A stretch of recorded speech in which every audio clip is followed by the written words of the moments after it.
আজ আপনাদের করে দেখাবো কাঁচকলা দিয়ে ইলিশ মাছের রেসিপি। আসসালামু আলাইকুম, আপনাদের সবাইকে স্বাগত মাহি রান্নাঘরে। সবাই হয়তো বা জানেন কাঁচকলা দিয়ে ইলিশ মাছ খেতে কতটা মজা লাগে।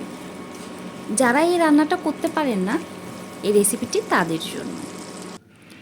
আমি এখানে দুটো ছোট সাইজের কলা নিয়ে নিয়েছি আর 300 গ্রামের মতো একটা ছোট মাছ নিয়ে নিয়েছি।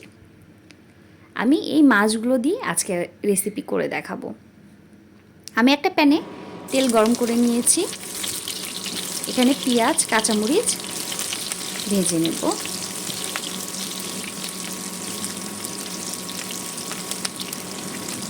পেঁয়াজ কাঁচামরিচ ভাজা হয়ে গেলে এখানে আমি আদা বাটাটা দিয়ে দিব। আমি এখানে রসুন বাটাটা দিব না।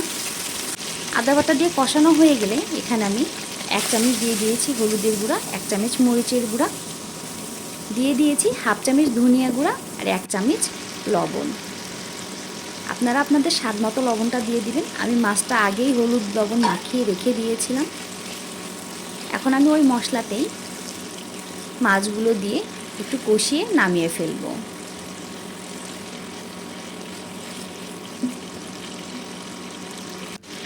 মাছ কষানো তেলেই আমি এখন সব কলাগুলো দিয়ে দিব। আমি কলাগুলো ভালোভাবে কেটে ধুয়ে নিয়েছি।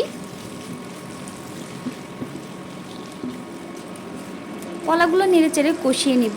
এখন আমি একটু ঢাকনা দিয়ে ঢেকে দিব। কলাগুলো কষানো হয়ে গেলে এখানে আমি 1 মগ পানি অ্যাড করেছি। পানিটা দেওয়ার পরে আমি সেই কষানো মাছগুলো দিয়ে দিব। আমি প্রায় 20 মিনিটের মতো রান্না করেছি।